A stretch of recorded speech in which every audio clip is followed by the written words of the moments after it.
വളരെ പ്രധാനപ്പെട്ട ഒരു സമരം ദില്ലിയിൽ കേന്ദ്രീകരിച്ച് നടക്കുകയാണ്. പ്രധാനമന്ത്രിയുടെ വസതിക്ക് മുൻപിലേക്ക് LDF വയനാട് ജില്ലാ കമ്മിറ്റിയുടെ നേതൃത്വത്തിൽ CPM-ന്റെ നേതൃത്വത്തിൽ നടക്കുന്ന വലിയൊരു മാർച്ച്. ദുരന്തബാധിതരൊക്കെ പങ്കെടുക്കുന്നു. കേന്ദ്ര അവഗണനയ്ക്കെതിരെ ഇന്നും നാളെയുമായിട്ടാണ് രാപ്പകൽ സമരം. LDF സമരം തന്നെ കേട്ടോ. അതെ, LDF സമരമാണ്. LDF അടക്കമുള്ള എല്ലാ കക്ഷികളും പങ്കെടുക്കുന്നുണ്ട്. LDF സമരമാണ്. LDF ജില്ലാ കമ്മിറ്റിയുടെ നേതൃത്വത്തിലാണ് സമരം. 2 ദിവസമായിട്ട് നടക്കുന്നു. ഇന്നും നാളെയുമാണ് സമരം നടത്തുന്നത്. അതിൽ 165 വോളണ്ടിയേഴ്സ്, അതായത് ദുരന്തബാധിതരടക്കം ഈ സമരത്തിൽ പങ്കെടുക്കുന്നു എന്നുള്ളതാണ്. നമുക്ക് സിബിയോട് തന്നെ ചോദിച്ചറിയാൻ തോന്നുന്നു. സമരത്തിൽ നേതാക്കളും ഒക്കെ ഉണ്ടെന്നാണ് മനസ്സിലാക്കുക. Sibi, good morning. കേരള ഹൗസിലാണ് സിബി ഉള്ളത്. കേരള ഹൗസിലെ ഉദ്യാനത്തിന് മുമ്പിൽ നിന്ന് Sibi. Good morning Sharath. Good morning. Good morning. അതെ, ഗുഡ് മോർണിംഗ് ശരത്ത്. വിനീഷ ആയിക്കോട്ടെ. ഇന്നത്തെ സമരത്തെ കുറിച്ച് സമരം എല്ലാവരും എത്തിയോ? ശരത്ത്, തീർച്ചയായിട്ടും ഇന്നിപ്പോൾ വയനാട് LDF-ന്റെ ജില്ലാ കമ്മിറ്റിയുടെ നേതൃത്വത്തിലാണ് ഈ ഒരു സമരം നടക്കുന്നത്. ഇന്നിപ്പോൾ രാവിലെ 10 മണിയോടെ സമരം ആരംഭിക്കും. എല്ലാ നേതാക്കന്മാരും തിരഞ്ഞെടുക്കപ്പെട്ട ഏകദേശം 165-ലധികം വാളണ്ടിയർമാർ ഈ സമരവുമായി ബന്ധപ്പെട്ടുകൊണ്ട് കേരള ഹൗസിലേക്ക് എത്തിയിട്ടുണ്ട്. 9 മണിയോടെ കേരള ഹൗസിലേക്ക് ഇവരെല്ലാവരും എത്തും. അതിനുശേഷം ഇവിടുന്നും ജന്തർ മന്ദിറിലേക്ക് പ്രകടനമായി പോയി ജന്തർ മന്ദിറിൽ ഇവർ ഈ രാപ്പകൽ സമരം ആരംഭിക്കുകയാണ്. ഇന്നും നാളെയുമായിട്ടാണ് സമരം. നമുക്കറിയാം, ഈ മുണ്ടക്കൈ ചൂരൽമല ഉരുൾപൊട്ടലുമായി ബന്ധപ്പെട്ടുകൊണ്ടെല്ലാം നിലയും പുനരധിവാസത്തിനായി 2000 കോടി രൂപയുടെ പാക്കേജ് അടക്കം സംസ്ഥാന സർക്കാർ ആവശ്യപ്പെട്ടിരുന്നു. അതുകൂടാതെ ദുരന്തബാധിതരുടെ കടം എഴുതി തള്ളുന്നതടക്കമുള്ള കാര്യങ്ങളെല്ലാം നിലയും നമ്മൾ ആവശ്യപ്പെട്ടിരുന്നു. പക്ഷേ ഇതുവരെയും കേന്ദ്ര അവഗണന തുടരുകയാണ്. ആ ഒരു സാഹചര്യത്തിലാണ് വയനാട് ജനതയ്ക്ക് തന്നെ ഇവിടെ എത്തി സമരം ചെയ്യേണ്ട ഒരു സാഹചര്യത്തിലേക്ക് എത്തുന്നത്. എന്തായാലും എന്നോടൊപ്പം ഈ LDF-ന്റെ വയനാട് ജില്ലാ കമ്മിറ്റിയുടെ കൺവീനർ കൂടിയായ മുൻ MLA CK ശശീന്ദ്രൻ എന്നോടൊപ്പം ചേരുകയാണ്. വയനാട് ജനതയ്ക്ക് ഈ ദില്ലിയിലെത്തി സമരം നടത്തുന്ന ഒരു സാഹചര്യത്തിലേക്ക് എത്തിയിരിക്കുകയാണ്. ഒരു കേന്ദ്ര അവഗണന തുടരുന്ന പശ്ചാത്തലത്തിലാണ് ഈ ഒരു സമരം നടക്കുന്നത്. ഒരു രീതിയിലും അംഗീകരിക്കാൻ കഴിയാത്ത, പൊറുക്കാൻ കഴിയാത്തൊരു അവഗണനയാണ് കേന്ദ്ര ഗവൺമെൻറ് വയനാട്ടിൽ ദുരന്തബാധിതരോട് കാണിച്ചിരിക്കുന്നത്. പ്രധാനമന്ത്രി നേരിട്ട് സംഭവസ്ഥലം സന്ദർശിച്ച് എല്ലാ കെടുതികളുടെയും ഭയാനതയും അതിൻ്റെ ഉയർന്ന കാര്യങ്ങളെല്ലാം മനസ്സിലാക്കിയതാണ്. പരസ്യമായിട്ട് പ്രധാനമന്ത്രി പറഞ്ഞിരുന്നത് ആവശ്യമായ ധനസഹായം ചെയ്യും എന്ന് കൽപ്പറ്റയിൽ പത്രസമ്മേളനത്തിൽ ദുരന്തം നടന്ന 11ാമത്തെ ദിവസം സന്ദർശനത്തിന് ശേഷം പരസ്യമായി പറഞ്ഞു പോയതാണ്. എന്നാൽ പിന്നീട് യാതൊരു നടപടി സ്വീകരിച്ചില്ല എന്ന് മാത്രമല്ല, കേരളം ഇന്ത്യയുടെ ഭാഗമല്ലേ എന്ന് ചിന്തിക്കുന്ന രീതിയിലേക്ക് മറ്റ് സംസ്ഥാനങ്ങളോട് കാണിക്കുന്ന ഒരു നിലപാടും കേരളത്തോട് കാണിക്കാൻ വേണ്ടി തയ്യാറായില്ല. കടുത്ത രാഷ്ട്രീയ വിവേചനം വെച്ച് പുലർത്തുകയാണ്. യാതൊരു കാരണവശാലും കേരളത്തെ സഹായിക്കില്ല എന്നൊരു പിടിവാശി പോലെയാണ് കേന്ദ്ര ഗവൺമെൻറ് പെരുമാറുന്നത് നമുക്ക് കാണാൻ വേണ്ടി കഴിയും. ഏറ്റവും ഒടുവിൽ കേന്ദ്ര ബജറ്റ് അവതരിപ്പിക്കുന്നതിന് തൊട്ടു മുമ്പ് കേരളത്തിലെ ഗവൺമെൻറ് 2000 കോടി രൂപയുടെ പുനരധിവാസ പ്രവർത്തനങ്ങൾക്കുള്ള പാക്കേജ് അനുവദിക്കണം എന്നാവശ്യപ്പെട്ടു. കേന്ദ്ര ധനകാര്യമന്ത്രി നിർമ്മല സീതാരാമൻ ബജറ്റ് അവതരിപ്പിച്ചു. ഒരു പൈസയും തന്നില്ല എന്ന് മാത്രമല്ല, കേരളം എന്ന പദം ഉപയോഗിക്കാൻ പോലും തയ്യാറായില്ല. കടുത്ത അവജ്ഞയോടുകൂടി കേരളത്തെ കാണുകയാണ്. അതുകൊണ്ട് ദുരന്തബാധിതർ ഉൾപ്പെടെയുള്ള ആൾക്കാർ ഡൽഹിയിലേക്ക് വരാൻ നിർബന്ധിക്കപ്പെട്ടത് കേന്ദ്ര ഗവൺമെൻറ് നിലപാടാണ്. പ്രധാനമന്ത്രി എടുക്കുന്ന തികഞ്ഞ അവഗണനയാണ്, വഞ്ചനാപരമായ നിലപാടാണ് പ്രധാനമന്ത്രി സ്വീകരിച്ച് നമുക്ക് കാണാൻ വേണ്ടി കഴിയും. അതിൽ പ്രതിഷേധിക്കുക എന്നല്ലാതെ ജനാധിപത്യ സമൂഹത്തിന് മറ്റൊന്നും ചെയ്യാൻ വേണ്ടി കഴിയില്ല. ആ അർത്ഥത്തിലാണ് ഈ ഒരു വലിയ പ്രക്ഷോഭത്തിന് കിലോമീറ്ററുകൾ താണ്ടി ഞങ്ങളെല്ലാം ഡൽഹിയിൽ എത്തിച്ചേർന്നിരിക്കുന്നത്. എന്തായാലും ഇപ്പോൾ നമുക്ക് വയനാട്ടിൽ CPM-ന്റെ ജില്ലാ സെക്രട്ടറി കൂടിയായ K. റഫീഖും നമ്മളിപ്പോൾ ചേരുകയാണ്. എങ്ങനെയാണ് നമ്മുടെ സമരത്തിൻ്റെ രൂപം, എങ്ങനെയാണ്, എത്ര പേർ പങ്കെടുക്കുന്നു, ഇതിൽ ദുരന്തബാധിതരായ ആളുകൾ എത്ര പേരുണ്ട്? നിശ്ചയിക്കപ്പെട്ട 165 പേരാണ് സമരത്തിൻ്റെ ഭാഗമായി പങ്കെടുക്കുന്നത്. ദുരന്തബാധിതരായ 10-20ഓളം ആളുകൾ, ദുരന്തബാധിതരായിട്ടുള്ള ആളുകളും ഇതിൻ്റെ സമരത്തിൽ പങ്കെടുക്കുകയാണ്. പ്രധാനമന്ത്രിയും കേന്ദ്ര സർക്കാരും അങ്ങേയറ്റം മനുഷ്യത്വ വിരുദ്ധമായ നിലപാടാണ് ചൂരൽമല മുണ്ടക്കൈ ദുരന്തബാധിതരോട് കാണിച്ചിട്ടുള്ളത്. അദ്ദേഹം നേരിട്ടെത്തി വലിയ രൂപത്തിലുള്ള വാഗ്ദാനങ്ങൾ പറഞ്ഞുവെങ്കിലും ഒരു നയാ പൈസ വരെ ഇതുവരെ തരാൻ വേണ്ടി തയ്യാറായില്ല. ഇപ്പോൾ കടമെടുക്കാനുള്ള അല്ലെങ്കിൽ വായ്പ നൽകാമെന്നാണ് പറയുന്നത്. മറ്റു പല സംസ്ഥാനത്തിനുണ്ടായ അനുഭവം അതല്ലല്ലോ. നമുക്കറിയാം, ത്രിപുരയിൽ 25 പേർ മരിച്ചപ്പോൾ 7ാമത്തെ ദിവസമാണ് 40 കോടി രൂപ നൽകുന്ന സാഹചര്യം ഉണ്ടായത്.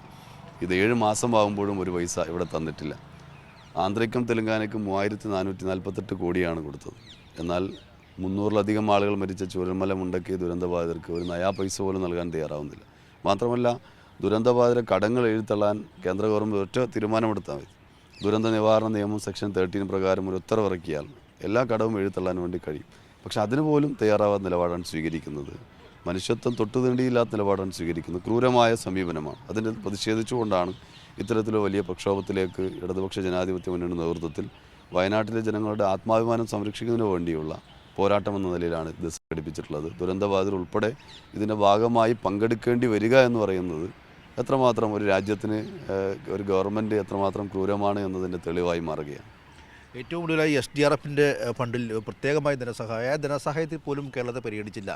2 തവണയാണ് ബീഹാറിനും ആന്ധ്രയ്ക്കൊക്കെ ഇത്തരത്തിൽ ധനസഹായം നൽകുന്ന ഒരു സാഹചര്യം ഉണ്ടാകുന്നത്. കഴിഞ്ഞ കേന്ദ്ര ബജറ്റിൽ കേരളത്തിൻ്റെ പേരോ അല്ലെങ്കിൽ വയനാടിൻ്റെ പേര് പോലും പരാമർശിച്ചില്ല. ഇതെല്ലാത്തിൻ്റെയും തീർത്തും വലിയ അവഗണന വീണ്ടും ഉണ്ടാകുന്ന ഒരു പശ്ചാത്തലം ഉണ്ടാകുന്നു. കൂടാതെ അവിടെ രക്ഷാപ്രവർത്തനം നടത്തിയ സൈന്യത്തിൻ്റെ തുക പോലും തിരിച്ചു പിടിക്കുന്ന ഒരു സാഹചര്യം ഉണ്ടാകുന്നു. അതെ, അതാണ് ഏറ്റവും ഒടുവിൽ 1555 കോടി രൂപ അനുവദിക്കുമ്പോൾ 5 സംസ്ഥാനങ്ങൾക്ക് നൽകുമ്പോൾ ഏറ്റവും വലിയ ഉരുൾപൊട്ടലാണ്. രാജ്യത്തിൻ്റെ ചരിത്രത്തിലെ ഏറ്റവും വലിയ ഉരുൾപൊട്ടൽ ദുരന്തമാണ് ചുരൽമലയിൽ ഉണ്ടായത്. എന്നാൽ ആ ദുരന്തത്തിലെ ആളുകൾക്കൊരു നയാ പൈസ നൽകാൻ തയ്യാറാവുന്നില്ല. ഇപ്പോൾ ബീഹാറിന് നിങ്ങൾ സൂചിപ്പിച്ചതുപോലെ നേരത്തെ 755 കോടി കൊടുത്തു. ഇപ്പം 11,500 കോടി രൂപ ബഡ്ജറ്റിൻ്റെ ഭാഗമായി മുൻകൂറായി ദുരന്തത്തിനെ അഭിമുഖീകരിക്കാൻ വേണ്ടി നൽകുകയാണ്. അവിടെയാണ് കേരളത്തോട് ഈ സമീപനം സ്വീകരിക്കുന്നത്. ഇവിടെ ഒരു തരത്തിലുമുള്ള ഒരു സഹായവും ആദ്യഘട്ടം മുതൽ നൽകിയില്ല എന്ന് മാത്രമല്ല, പിന്നീട് നിങ്ങൾ സൂചിപ്പിച്ചതുപോലെ തന്നെ അവിടെ വന്ന വ്യോമസേനയുടെ പണം ഉൾപ്പെടെ തിരിച്ചു നൽകാൻ പറയുന്ന സാഹചര്യമാണ് ഉണ്ടായിട്ടുള്ളത്. ഇന്ത്യയിലെ ഒരു ജനങ്ങൾ തന്നെയാണ് കേരളത്തിലെ ജനങ്ങളും. പക്ഷേ കേരളം എന്താ ഇന്ത്യയിലല്ലേ എന്ന ചോദ്യം ചോദിക്കേണ്ടി വരുന്ന അവസ്ഥയിലേക്ക് ആ നിലയിലാണ് കേന്ദ്ര ഗവൺമെൻറ് സമീപനം സ്വീകരിച്ചിട്ടുള്ളത്. ഞാൻ നേരത്തെ സൂചിപ്പിച്ചല്ലോ, കടം എഴുത്തള്ളുന്ന കാര്യത്തിൽ പോലും ഒരു ഉത്തരവിറക്കിയാൽ സാധിക്കുന്ന കാര്യമാണ്. ആദ്യഘട്ടത്തിൽ തന്നെ നമ്മൾ തീവ്ര ദുരന്തമായി പ്രഖ്യാപിക്കണമെന്ന് ആവശ്യപ്പെട്ടിരുന്നു. അങ്ങനെയായിരുന്നുവെങ്കിൽ ആ ഘട്ടത്തിൽ തന്നെ പ്രഖ്യാപിച്ചിരുന്നുവെങ്കിൽ 1 കോടി രൂപ വരെ MP-മാർക്ക് നീക്കി വെക്കാൻ വേണ്ടി സാധിക്കുമായിരുന്നു. പക്ഷേ അങ്ങനെ ഒരു സമീപനം സ്വീകരിച്ചില്ല. അപ്പോൾ അത്തരത്തിൽ ഒരു തരത്തിലും ഒരു സഹായം നമ്മുടെ ആ നാട്ടിലെ ജനങ്ങൾക്ക് കിട്ടരുത് എന്ന നിലയിലുള്ളൊരു സമീപനം തന്നെയാണ് സ്വീകരിക്കുന്നത്. ഇത് ഒരു തരത്തിലും അംഗീകരിക്കാൻ കഴിയില്ല. അതുകൊണ്ടാണ് ഇത്തരത്തിലുള്ള പ്രക്ഷോഭത്തിലേക്ക് കടക്കേണ്ടി വന്നത്. ഇനിയും തുടർ പ്രക്ഷോഭങ്ങൾ ഉൾപ്പെടെ നടത്താൻ തന്നെയാണ് നമ്മൾ തീരുമാനിക്കുന്നത്. കാരണം അർഹതപ്പെട്ട പണമാണ് ഇതിനു വേണ്ടിയാണ് നമ്മൾ ആവശ്യപ്പെട്ടുകൊണ്ടിരിക്കുന്നത്, ഔദാര്യം എന്ന നിലയിലല്ല. അപ്പോൾ ആ നിലയിൽ പണം അനുവദിക്കുന്നവരെയും സഹായം നൽകുന്നവരെയുമുള്ള പ്രക്ഷോഭങ്ങൾ സംഘടിപ്പിക്കാൻ തന്നെയാണ് തീരുമാനിച്ചിട്ടുള്ളത്. എനിക്ക് തോന്നുന്നു ശശീന്ദ്ര സഖാവൊക്കെ നിരവധി സമരങ്ങൾ ജന്തർമന്ദിൽ വന്നിട്ടുണ്ട്. പക്ഷേ ഇതുപോലൊരു ദുരന്തത്തിന് വേണ്ടി അല്ലെങ്കിൽ ഇതുപോലൊരു ആവശ്യത്തിന് വേണ്ടി ഒരു സമരം ആദ്യമായിട്ടായിരിക്കാം അല്ലേ? തീർച്ചയായും ദുരന്തമുണ്ടായാൽ അതിനകത്ത് രാഷ്ട്രീയം കലർത്തേണ്ട കാര്യമില്ല, ജാതിമത ചിന്തകളില്ല. മനുഷ്യർ എന്ന നിലക്ക് സഹായിക്കുക എന്നുള്ളത് നമ്മുടെ രാജ്യത്തിൻ്റെ മതേതര നിലപാടിൻ്റെയും കൂടെ ഭാഗമാണ്, ഭരണഘടനയുടെ ഭാഗമാണ്. സെക്കുലറാണ് നമ്മുടെ ഭരണഘടന. അതിനെല്ലാം തകർക്കുന്ന രീതിയിലാണ് കേന്ദ്ര ഗവൺമെൻറ് പെരുമാറിക്കൊണ്ടിരിക്കുന്നത്. മോദിയുടെ സമീപനം യാതൊരു രീതിയിലും നമുക്ക് അംഗീകരിക്കാൻ വേണ്ടി കഴിയില്ല. അതുകൊണ്ടാണ് വലിയ പ്രക്ഷോഭത്തിന് ഞങ്ങളിവിടെ എത്തിച്ചേർന്നിരിക്കുന്നത്.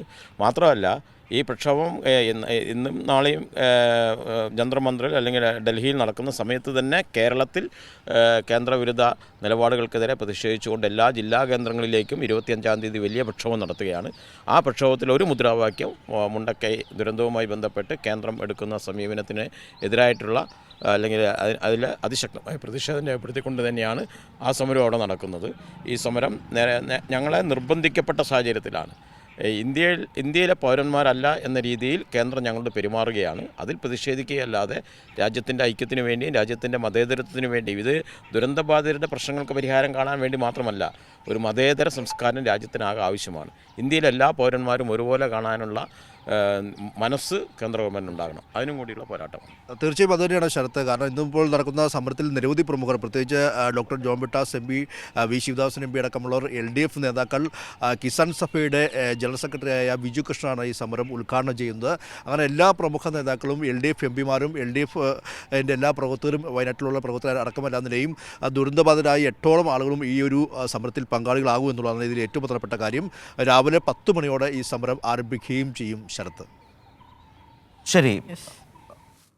ആ രീതിയിലാണ് അവിടെ സിബിയോടൊപ്പം സംസാരിച്ചത് CPI-ന്റെ സംസ്ഥാന സമിതി അംഗമായിട്ടുള്ള CK ശശീന്ദ്രനും അതുപോലെ വയനാട് ജില്ലാ സെക്രട്ടറി റഫീഖുമാണ് സംസാരിച്ചത്.